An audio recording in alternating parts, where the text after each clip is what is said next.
नमस्कार, मैं एल के गौतम एडवोकेट।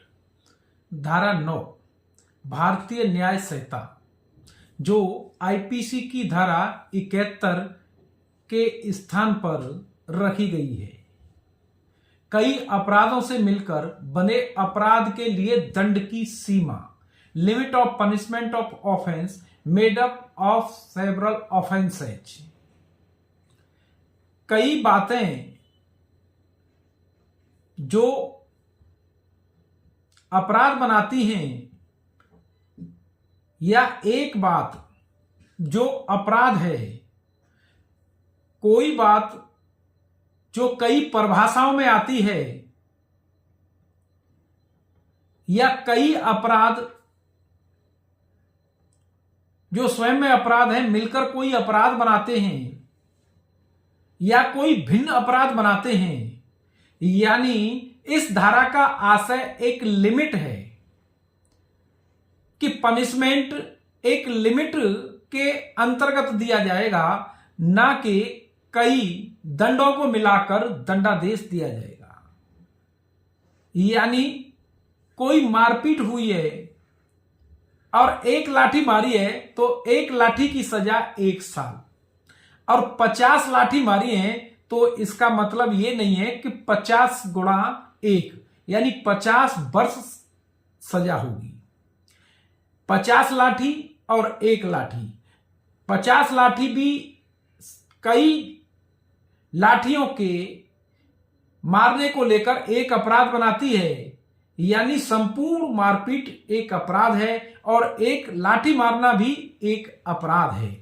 तो कई अपराध बनते हैं और सेम ट्रांजैक्शन में है, एक ही व्यवहार में है, तब एक ही सजा होगी जो अदालत दे सकती है। कई सजाएं नहीं दे सकती, भले ही कई अपराध बनते हों। अगर कोई बात 2 अपराधों के अंतर्गत आती है, यानी 2 परिभाषाओं में आती है और 2 परिभाषाओं को लेकर के अपराध बनाती है, तब वो बात और वो परिभाषाएं केवल एक ही दंड से व्यक्ति को, अपराधी को दंडित किया जाएगा, भले ही अलग अलग परिभाषाओं के अंतर्गत अपराध बनता है। अगर कोई गंभीर अपराध किन्हीं बातों को लेकर बन गया है तो गंभीर दंड के लिए ही दंडित किया जा सकता है। उदाहरण के तौर पर ए ने बी को मारा और सी आ गया बचाने के लिए। अब एक ही सजा बी को मारने के लिए एक अलग सजा होगी और सी को मारा है जो बचाने आया था तो उसके लिए अलग से सजा होगी।